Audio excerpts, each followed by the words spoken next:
Assalamualaikum warahmatullahi wabarakatuh. Salam sehat dan bahagia Bapak Ibu Guru Penggerak.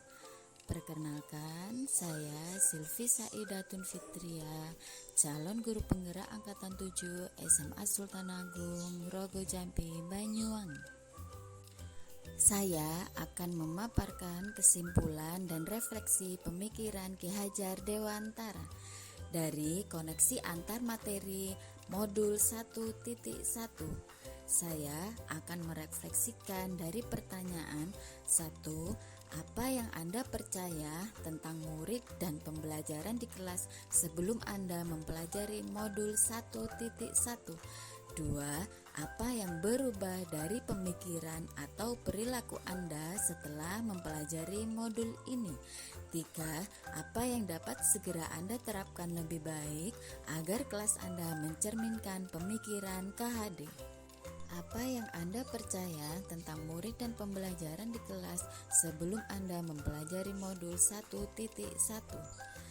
Sebelum memahami filosofi Ki Hajar Dewantara dan sebelum memahami modul 1.1, saya percaya bahwa pembelajaran berpusat pada guru atau siswa pasif dalam pembelajaran atau teacher center, sehingga motivasi siswa menurun. Guru lebih fokus pada aspek kognitif untuk ketercapaian KKM. Guru kurang memahami karakter, kesulitan, dan kebutuhan siswa. Siswa dipaksakan mematuhi aturan atau proses pembelajaran yang dirancang oleh guru tanpa kesepakatan kelas. Apa yang berubah dari pemikiran atau perilaku Anda setelah mempelajari modul ini? Setelah saya mempelajari modul 1.1 dan mencoba menyerap dan memahami filosofi Ki Hajar Dewantara tentang pendidikan, saya percaya bahwa pembelajaran haruslah berpusat pada anak. Guru bukan satu-satunya sumber belajar siswa. Siswa adalah subjek pembelajaran. Sesuai dengan konsep menuntun dan sesuai dengan konsep ing ngarso sung tulodo ing madyam mangun karso tutwuri handayani.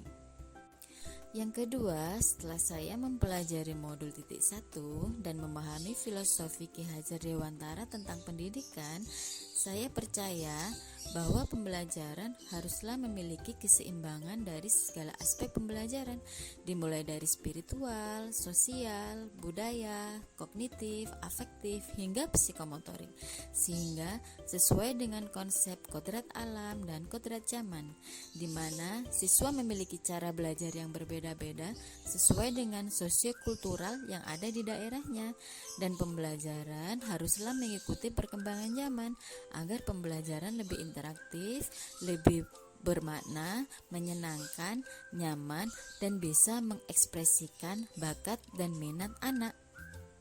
Yang ketiga, saya percaya bahwa guru haruslah memahami karakteristik murid. Guru harus saling terbuka dan saling sharing keluh kesahnya dengan siswa. Guru harus mengajar dengan setulus hati. Fasilitas bagi siswa yang sesuai untuk tumbuh dan berkembangnya sesuai bakat dan minatnya sangatlah penting. Agar pembelajaran berjalan dengan baik, guru harus bisa menarik perhatian siswa dengan cara memahami karakternya, memahami kesulitannya, dan memahami apa cara belajar yang mereka inginkan agar pembelajaran lebih bermakna dan bakat dan minat siswa bisa berkembang dengan sangat baik. Yang keempat, saya percaya bahwa kesepakatan kelas sangatlah penting untuk menentukan tata tertib dan cara belajar yang sesuai. Kemudian, suasana belajar haruslah menyenangkan dan membuat nyaman siswa. Kemudian, guru harus mengurangi dan menghindari kekakuan cara mengajar, sehingga pembelajaran bisa terpusat kepada siswa. Kemudian guru juga harus meminimalisir punishment dalam pembelajaran agar pembelajaran lebih ramah terhadap anak. Apa yang harus segera saya terapkan lebih baik agar kelas dapat mencerminkan pemikiran Ki Hajar Dewantara, yaitu membuat kesepakatan kelas tentang tata tertib saat pembelajaran dan penentuan cara belajar yang sesuai. Merancang pembelajaran yang bermakna sehingga siswa terlibat secara aktif. Menerapkan pembelajaran abad ke-21. Menerapkan pembelajaran yang sesuai kodrat alam dan kodrat zaman. Menerapkan pembelajaran sistem AMOM, yaitu mengubah perspektif pendidikan yang menuntut menjadi pendidikan yang menuntun. Pembelajaran yang mengutamakan aspek budi pekerti. Lebih memaknai bahwa pendidikan harus memerdekakan hal positif dari jiwa anak dan meningkatkan bakat minat siswa. Mengintegrasikan nilai-nilai kebangsaan dan nasionalisme dalam pembelajaran, menciptakan proses belajar yang menyenangkan dengan permainan tradisional, melibatkan secara aktif Tripusat Pendidikan dalam meningkatkan pendidikan.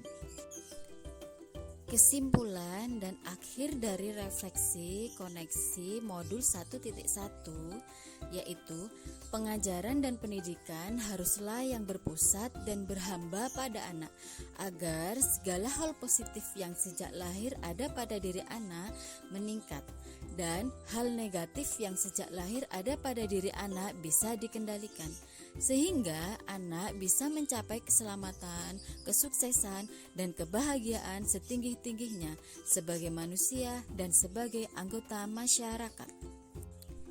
Terima kasih. Itulah tadi pemaparan dari kesimpulan dan refleksi koneksi materi modul 1.1. Semoga bermanfaat bagi kita semua. Mohon maaf apabila ada salah kata dan perbuatan. Wabillahi taufiq wal hidayah. Wassalamualaikum warahmatullahi wabarakatuh. Salam guru penggerak, tergerak, bergerak, dan menggerakkan.